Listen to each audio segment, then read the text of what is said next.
Simulan po natin ang pagdiriwang sa ngalan ng Ama at ng Anak at ng Espiritu Santo. Amen. Ang pagpapala ng ating Panginoong Jesucristo, ang pag-ibig ng Diyos Ama, at ang pakikipagkaisa ng Espiritu Santo, naway sumainyong lahat. At sumaiyo rin. Mga kapatid, tayo pong lahat ay nagkakatipon bilang isang mag-anak ng Diyos sa pagdiriwang ng banal na Eukaristiya. At upang tayo po ay maging karapat-dapat gumanap sa banal na pagdiriwang na ito, alalahanin po natin ang ating mga pagkukulang at nagawang pagkakasala at buong kababaang loob tayong pumiling ng awa at pagpapatawad mula sa Diyos.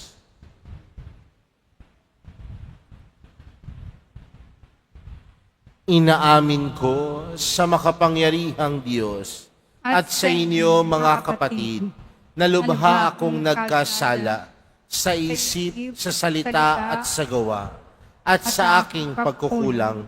Kaya isinasamo ko sa mahal na Birheng Maria, sa lahat ng mga anghel at mga banal, at sa inyo mga kapatid na ako'y ipanalangin sa Panginoong ating Diyos.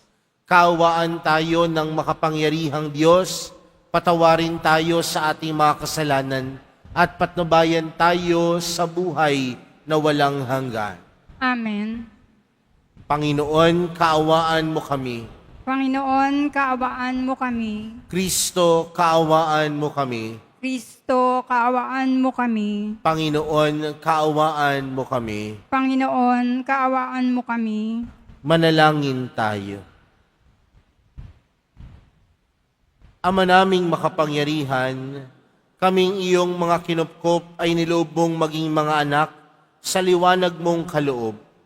Huwag mong ipahintulot na kasakatiwalian kami ay masangkot. Panatilihin mo kaming nagliliwanag sa iyong katapatang lubos na sumisikat sa pamamagitan ni Jesucristo kasama ng Espiritu Santo magpa sa walang hanggan. Amen. Magsiupo muna po ang lahat. Pagbasa mula sa aklat ng Henesis. Noong mga araw na iyon, inapura ng mga anghel si Lot. Madali, ialis mo na ang iyong asawa at mga anak nang hindi kayo madamay sa pagkawasak ng lungsod. Nag-aatubali pa si Lot natapwat sa habag ng Panginoon. Halos kaladkarin na sila ng mga lalaki palabas ng lungsod. Pagkatapos, sinabi ng isa sa mga anghel, iligtas ninyo ang inyong sarili. Huwag kayong lilingon o hihinto sa kapatagan. Pagtago kayo sa kaburulan para hindi kayo mamatay. Ngunit sumagot si Lot, huwag na roon, Ginoo. Sabagay, napakalaki na ang utang na loob ko sa inyo. Iniligtas na ninyo ako. Ngunit napakalayo ng mga kaburulan. Baka hindi na ako makarating doon. Hindi ba maaaring doon na lamang sa maliit na bayang iyon? Oo, doon na kayo magpunta. At hindi ko wawasakin ang bayang iyon, kaya madali ka.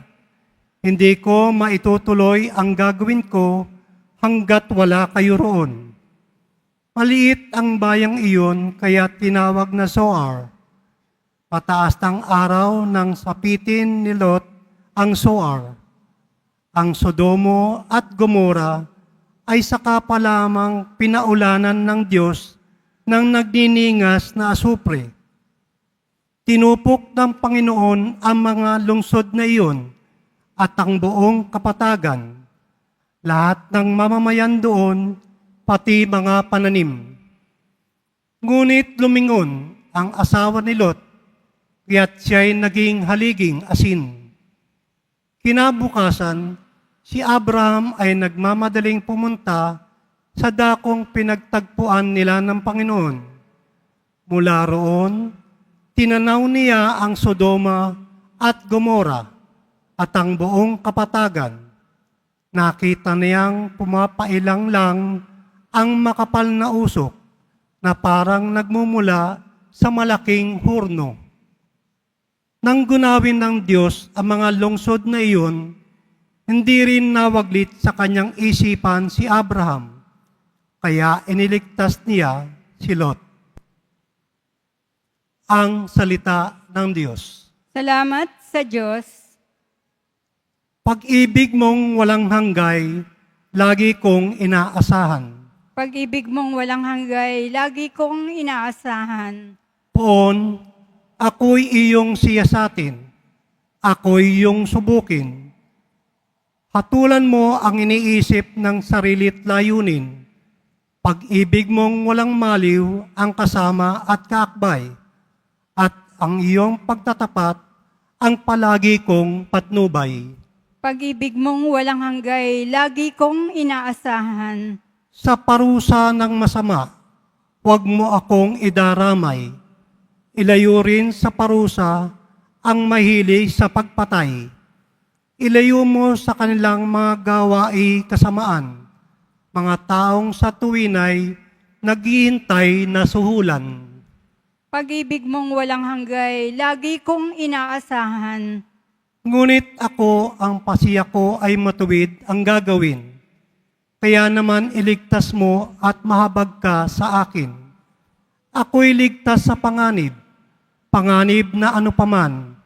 Sa hayag na pagsamba ko'y pupurihin ang may kapal.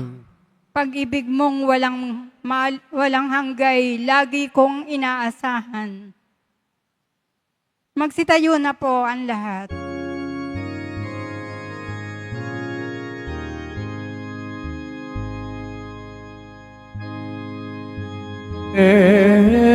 Alleluia, Alleluia,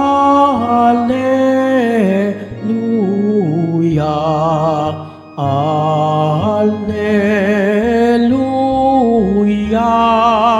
Alleluia.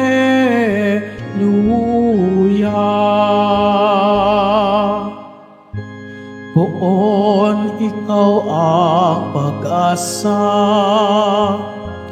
ang salita mo'y ligaya. Ayon kay San Mateo, Papuri sa iyo, Panginoon.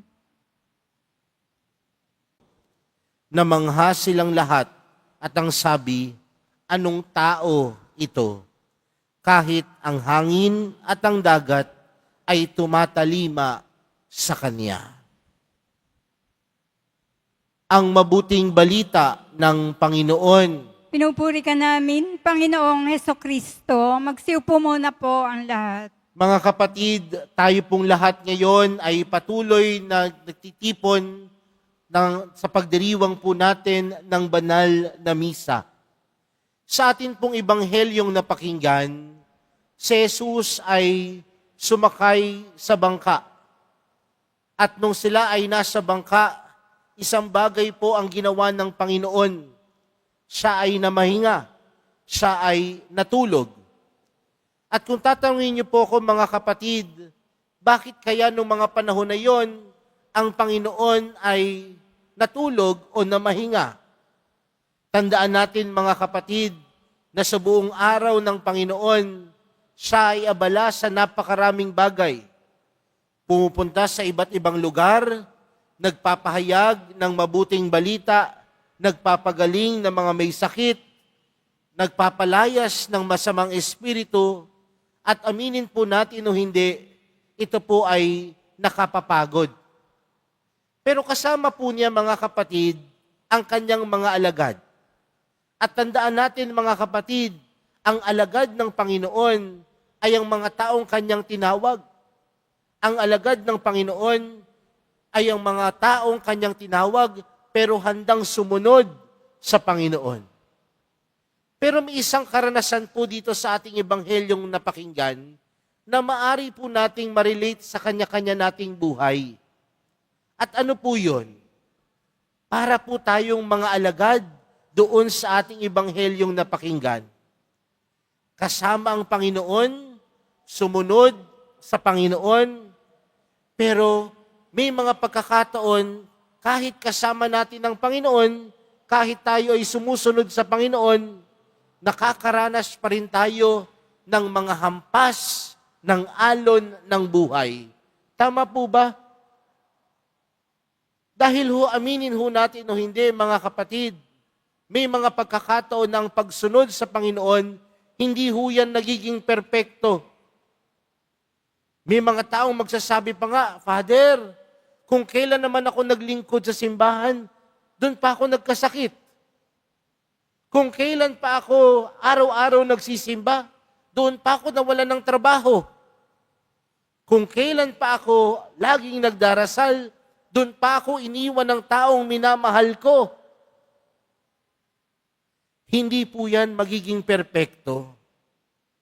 Pero isa lamang po ang katunayan, mga kapatid, hindi man maging perpekto ang pagsunod sa Panginoon, pero ito po ay puno ng pagpapala. Hindi man perpekto ang pagsunod, pero puno po ito ng pagpapala. Mga kapatid, isang bagay po ang iniwasan ng mga alagad sa ating ebanghelyo. At ano po yung iniwasan ng mga alagad? Lumubog. Di ba po, nung hinahampas sila ng napakalakas na alon, ano yung kanilang pangamba? Ano yung kanilang takot? Lumubog. Sino po ba sa atin dito ang takot malubog? Marahil marami. Takot tayong malubog sa utang, takot tayong malubog sa problema. Pero tila may katanungan ng Panginoon sa ating ebanghelyo. Ang tanong ng Panginoon, ano't kayo'y natatakot? Dahil may isang bagay na kinalimutan ng mga alagad. At ano po ang kinalimutan nila? Na lahat ng takot, lahat ng pangamba, lahat ng paglubog, napapalitan ng tiwala sa Panginoon. Tandaan natin, mga kapatid, walang lumulubog kay Jesus. Bakit? Dahil laging siya ang unang nag-aabot ng kamay upang tayo'y iangat. Ano lamang ang hinihiling sa atin ng Panginoon? Maniwala, magtiwala.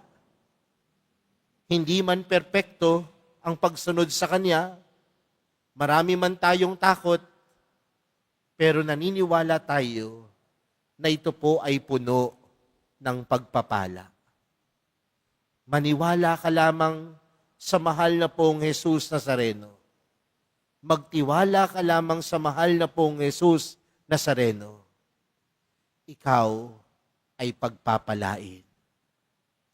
Hindi man yan perpekto, pero puno ito ng pagpapala. Kaya nga, sa dulo ng ating ebanghelyo, nagtanungan yung mga alagad, anong tao ito? Kahit ang hangin at ang dagat tumatalima sa kanya. Mga kapatid, minsan, kailangan lang natin imulat ang ating mga mata at puso at makikita natin ang pagkilos ng Diyos. At ang pagkilos ng Diyos, ang pagkilos ng mahal na pong Jesus Nazareno, puno po ito ng pagpapala. Siya ang unang nag-aabot ng kamay upang tayo'y wag lumubog. At sa kanyang pag-abot ng kamay sa atin, iaangat niya tayo at pupunuin niya tayo ng pagpapala at pagmamahal. Mga kapatid, sa pagpapatuloy po ng ating banal na misa para sa araw na ito, anumang alon, anumang hangin, anumang unos ng buhay na harapin natin, tandaan natin, merong Diyos na iaabot ang kamay upang tayo'y pagpalain. Amen. Magsitayo na po ang lahat.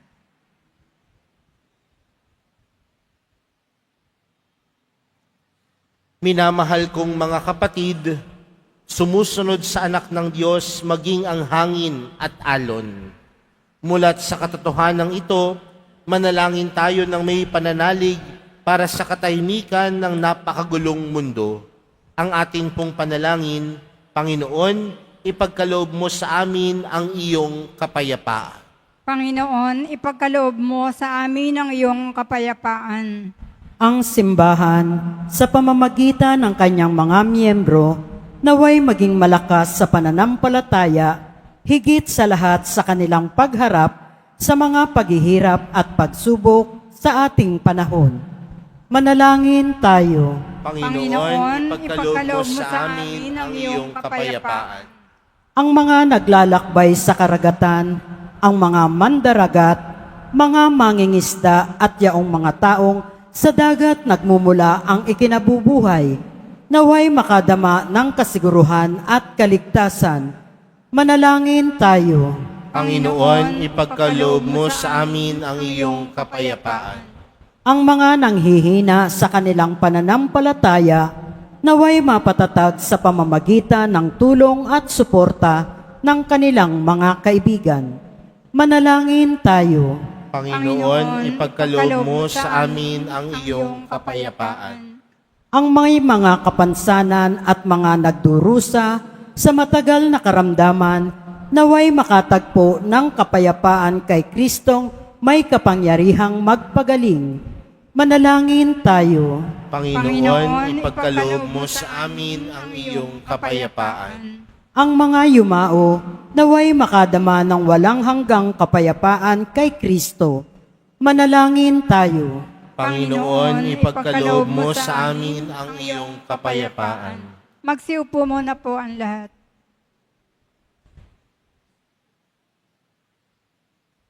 Magsitayo po ang lahat. Ama sa langit, patataginawa kami ng pagsubok at suliranin ng buhay na puno ng unos at magdulot nawa ito ng kapayapaan sa aming kaluluwa.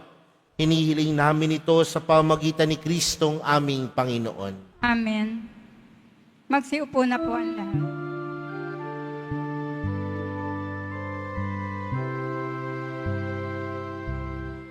Tanggapin ninyo, O Diyos naming Ama, nakayanan naming alay sa inyo. Galing din po sa inyo mga biyaya na ito, tinapay at alak mula sa aming ani. Inyo po nawa itong ikaligaya. Kung mamarapatin po sila'y inyong gawin. Katawan at dugo ng inyong anak, minamahal naming Jesus.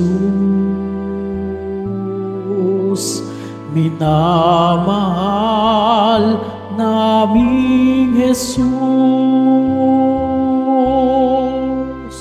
Magsitayo na po ang lahat.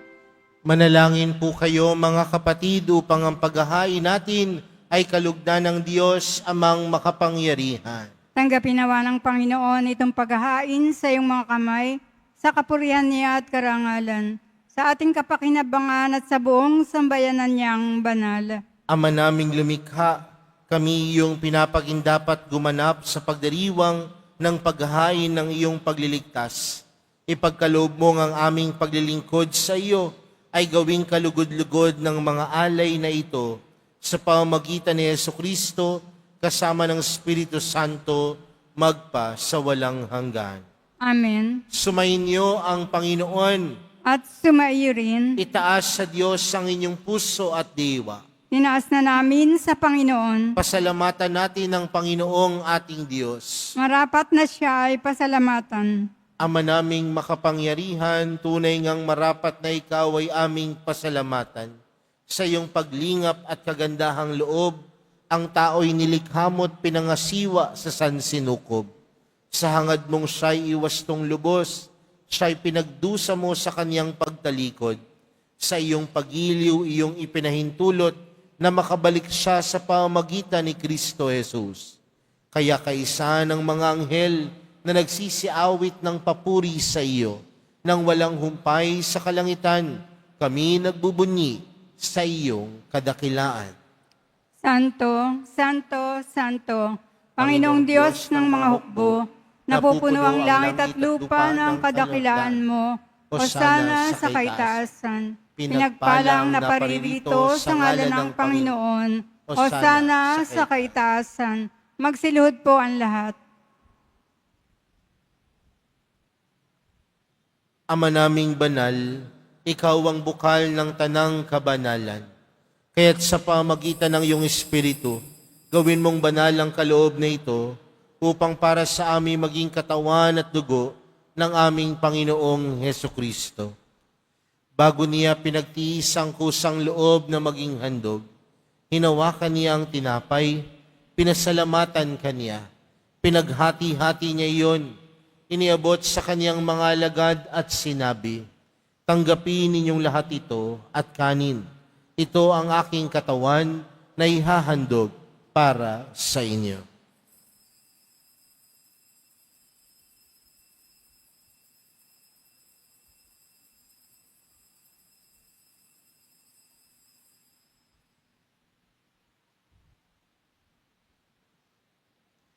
Gayon din naman noong matapos ang hapunan, hinawakan niya ang kalis, muli kaniyang pinasalamatan. Iniabot niya ang kalis sa kaniyang mga alagad at sinabi, tanggapin ninyong lahat ito at inumin. Ito ang kalis ng aking dugo, ng bago at walang hanggang tipan. Ang aking dugo na ibubuhos para sa inyo at para sa lahat, sa ikapagpapatawad ng mga kasalanan. Gawin niyo ito sa pag-alala sa akin.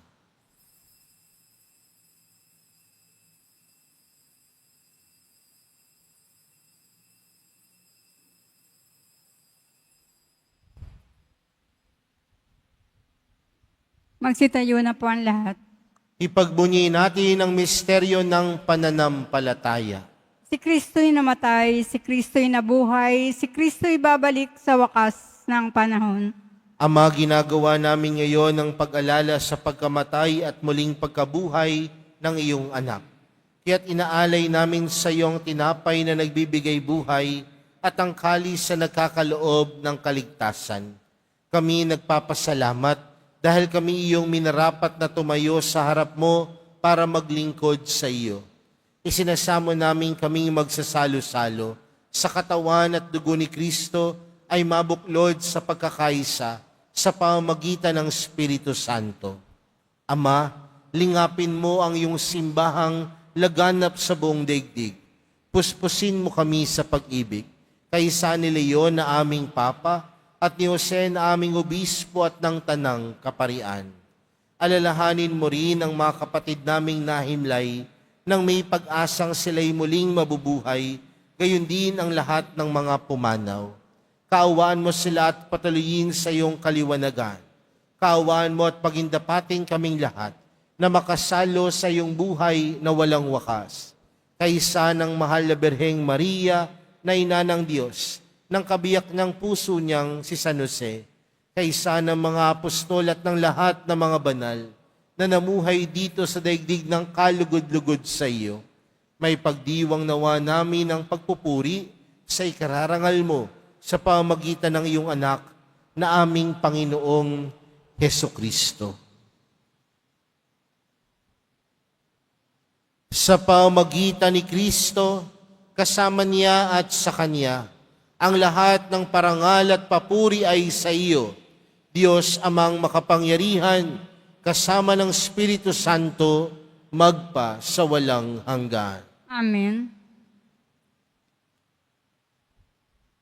Lumapit po tayo sa Ama natin sa langit sa panalangin itinuro sa atin ni Jesus.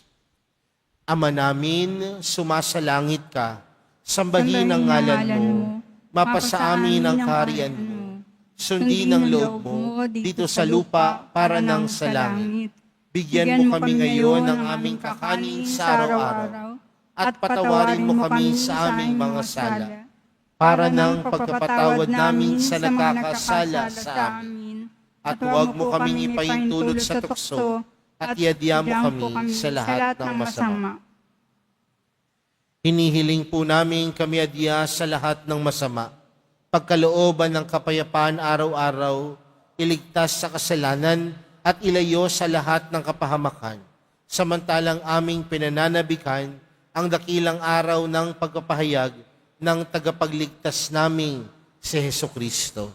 Sapagkat iyo ang kaharian at ang kapangyarihan at ang kapurihan magpakailanman. Amen. Panginoong Hesukristo, sinabi mo sa iyong mga apostol, kapayapaan ang iniwan ko sa inyo, ang aking kapayapaan ang ibinibigay ko sa inyo. Tunghayan mo ang aming pananampalataya at huwag ang aming pagkakasala. Pagkalooban mo kami ng kapayapaan at pagkakaisa ayon sa iyong kalooban, kasama ng Espiritu Santo, magpa sa walang hanggan. Amen. Ang kapayapaan ng Panginoon ay laging sumainyo. At sumayo rin. Magbigayan po kayo ng kapayapaan sa isa't isa.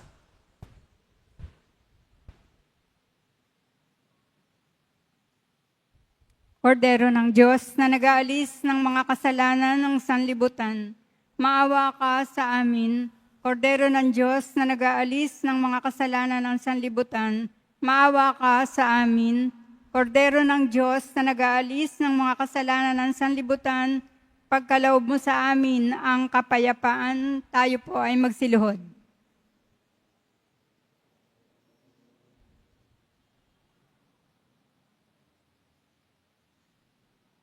Narito po si Jesus, ang kordero ng Diyos.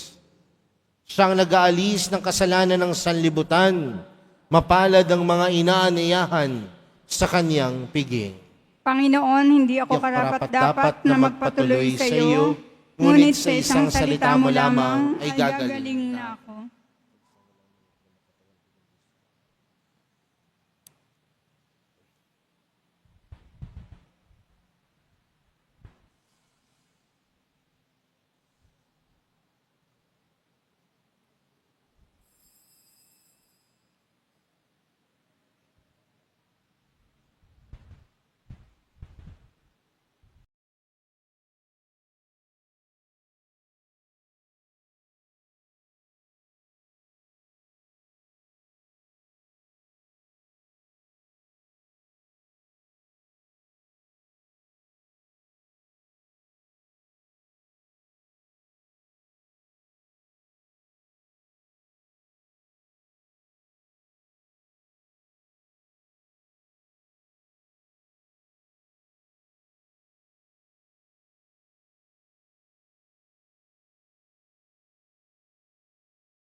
Tayo na po ang lahat.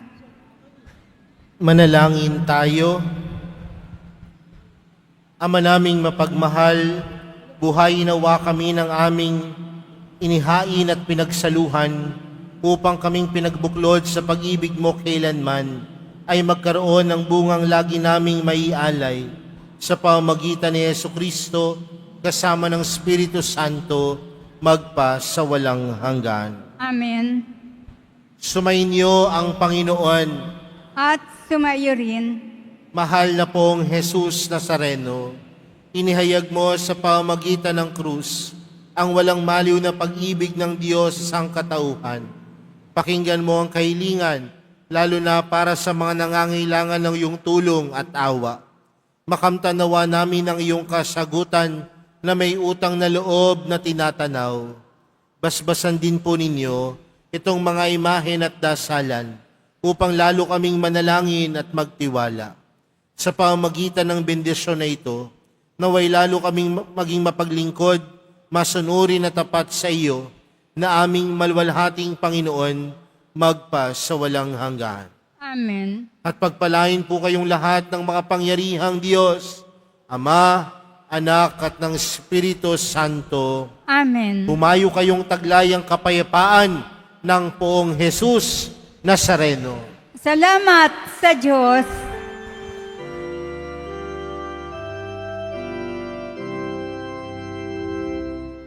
Nuestro Padre Jesus Nazareno, sinasamba ka namin. Pinipintuho ka namin. Aral mo ang aming buhay at kaligtasan. Nuestro Padre Jesus Nazareno, iligtas mo kami sa kasalanan. Ang krus mong kinamatayan ay sagisag ng aming kaligtasan. Nuestro Padre Jesus Nazareno, dinarangal ka namin. Nuestro Padre Jesus Nazareno, niluluwalhati ka namin. Nuestro Padre Jesus Nazareno, dinarangal ka namin. Nuestro Padre Jesus Nazareno, niluluwalhati ka namin.